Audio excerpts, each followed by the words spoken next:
Pressure mounts on the Labour leader as the Tories accuse Keir Starmer of hypocrisy over claims he broke lockdown rules. As police investigate that beer and curry he had on the campaign trail, opponents ask what he'll do if he's fined. Keir Starmer himself has sort of set the benchmark of what he expects. We'll all have to wait and see if he's going to stop playing politics and deliver on what he has said. Also tonight, a school being used as a shelter is bombed in eastern Ukraine as Mariupol's last defenders say they'll never surrender. Winners at the BAFTA Awards speak out against government plans to privatise Channel 4 and...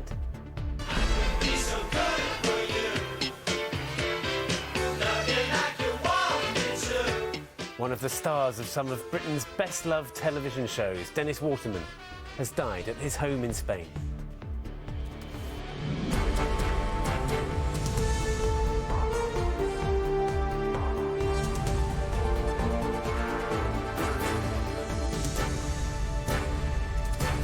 This is ITV News with Geraint Vincent.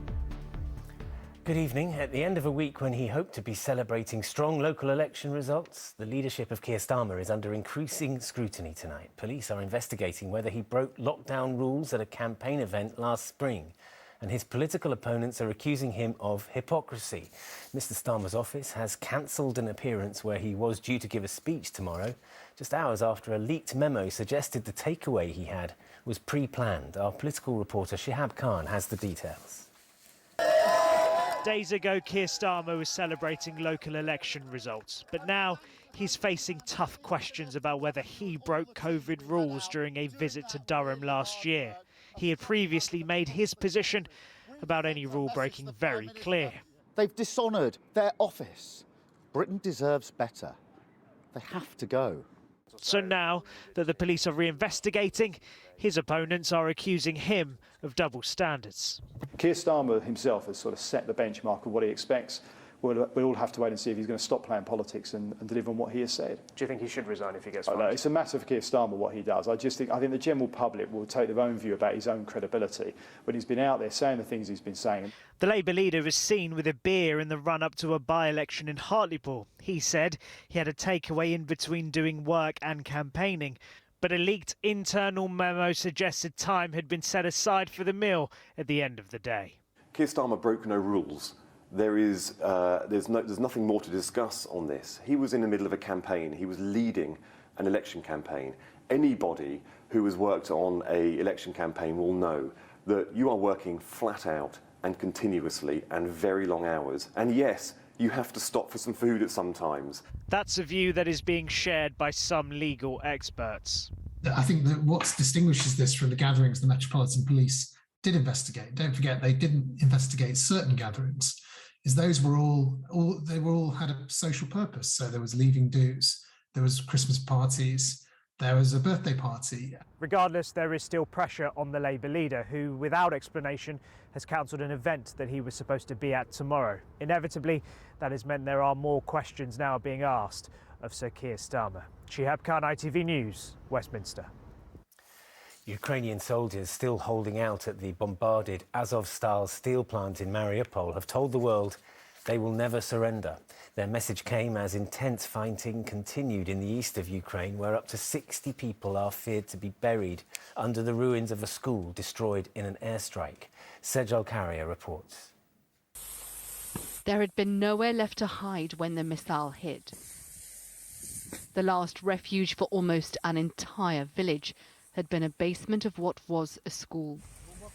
Buried beneath the rubble, 60 people, now feared dead. The small village of Bilarovika in the Luhansk region of the Donbass is just a few miles from the front line and has come under relentless bombardment. In an overnight address, President Zelensky spoke of the evil of the Russian regime. Only the armed forces of Ukraine and the resistance of our people can stop this inhuman invasion. It's barbarism that has missiles, but has nothing to do with people. The last bastion of that resistance in Mariupol is the embattled unit of Ukrainian fighters, sheltering in tunnels in the sprawling Azovstal steelworks. With the remaining civilians evacuated, 2,000 soldiers are still holding out, bracing themselves for an intense Russian assault.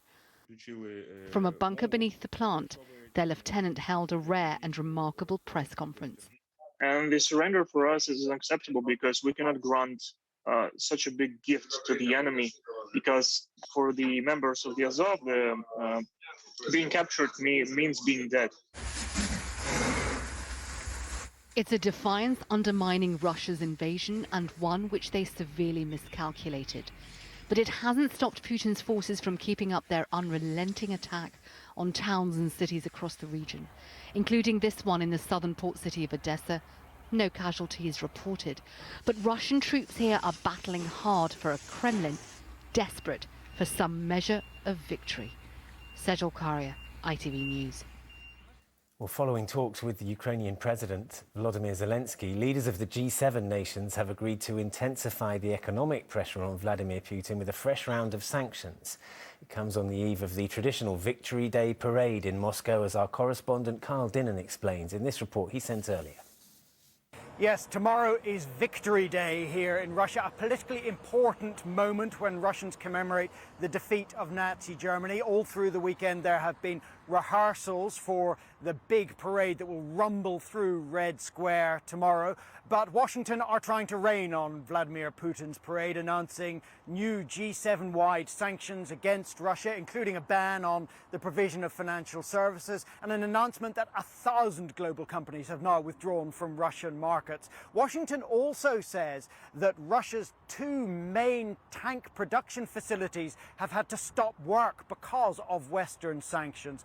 Vladimir Putin is expected to say something significant tomorrow. He often does on Victory Day, but the Kremlin has denied reports that he may declare war formally on Ukraine or that he may mobilize Russia's reserves. But he doesn't really have a major victory that he can convincingly point to either. So the big question here tonight, what will President Putin say tomorrow on Victory Day? Carl Dinnan in Moscow. The political parties in Northern Ireland are being urged to re-establish a power-sharing executive. The UK, Irish and US governments say a deal must be struck to ensure stability after Sinn Féin won the most seats in the Assembly election for the first time. EasyJet is planning to address staff shortages by removing passenger seats so it can fly with fewer crew members. The budget airline says by removing the back row, it can fly with just 3 crew members instead of 4. And Ncuti Gatwa is to take over from Jodie Whittaker as the new Doctor Who. The 29-year-old landed the job after his breakout role in the Netflix series Sex Education.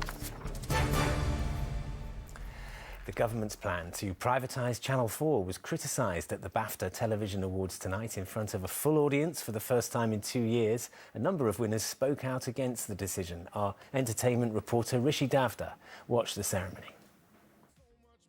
The stars of the small screen gathered in the sunshine to celebrate the industry's best. At a time where public service broadcasters like the BBC and Channel 4 face government reform, many of the evening's speeches threw support behind the brands.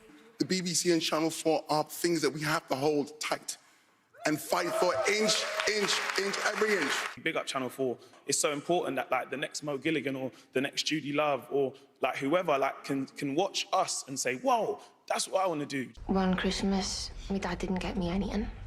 Channel 4's Help, the story of a caregiver bonding with a patient with Alzheimer's during the COVID pandemic, provided the winners of both leading actress and supporting actress. Have you been in prison before? No. While BBC's show Time scooped leading actor and best miniseries. One very special award at this year's BAFTAs was that of the BAFTA Fellowship. Sir Billy Connolly was honoured after a career spanning more than 5 decades. He was diagnosed with Parkinson's in 2013, but has continued to entertain. So my left is different from my right. It's just one of these things. Parkinson's disease. I'm very proud to receive this. Life is good. Deaf actress Rose Ayling-Ellis and her Strictly Dance partner Giovanni Pernice won the fan-voted must-see moment of the year for their routine, which they in part danced in silence, raising awareness of the deaf community. This dance is just so special to us because we really work hard for it, and in fact it makes an impact bigger than we thought it did. That's actually influenced people to have better attitude towards us people. Those two And ITV News had some good news of its own, picking up a BAFTA for its exclusive coverage of the storming of the Capitol building in Washington, D.C. Rishi Davda, ITV News. Sport now, and Chelsea have won the Women's Super League title on a dramatic final day. A single point separated the Blues and Arsenal at kick-off, but it was Chelsea who came out on top after beating Manchester United 4-2. And in the men's game, Manchester City have taken a big step towards retaining their Premier League title. They beat Newcastle United 5-0 at the Etihad Stadium to reclaim top spot with 3 games remaining. And finally, during the 1970s and 80s, his roles as tough cop George Carter in The Sweeney and bodyguard Terry McCann in Minder made Dennis Waterman one of the biggest names on British television. So tributes were paid to him today from across the entertainment business following his death this afternoon at the age of 74. Ian Woods looks back on his life. It was as tough Detective Sergeant George Carter in The Sweeney that Dennis Waterman first became a star. All right, you're under arrest. Alongside his partner, John Thaw. I want to talk to you. Take it easy, Gummy, it's not worth it. We knew we were doing something really quite special and very different for British television. But we just knew we had very good scripts, we had great directors, and we thought we weren't that shabby. The series still has fans nearly 50 years later. He leaves behind an enormous legacy in a golden age of TV, a time when you either stayed at home and watched these iconic shows or you missed out. There's no need to torment him. We must have discipline, sir. But violence in his personal life led to divorce from his wife, Rula Lenska, and a controversial confession. She was certainly not a beaten wife. She was hit, which is different. For a decade, Minder was one of the most popular shows on TV, with Waterman playing opposite George Cole's Arthur Daly. I put my life on the line. Clothesline, was it? In the garden? It even turned him into an unlikely pop star. The theme tune reached number 3 in the charts. Later years saw him appear on stage, including in the musical My Fair Lady, and in New Tricks, which ran until 2014. A family statement said Dennis Waterman died peacefully in a Spanish hospital with his 4th wife Pam at his side. The actor Dennis Waterman, who's died at the age of 74. And that is all we have time for this evening. The weather is next, but from me and all the team, good night.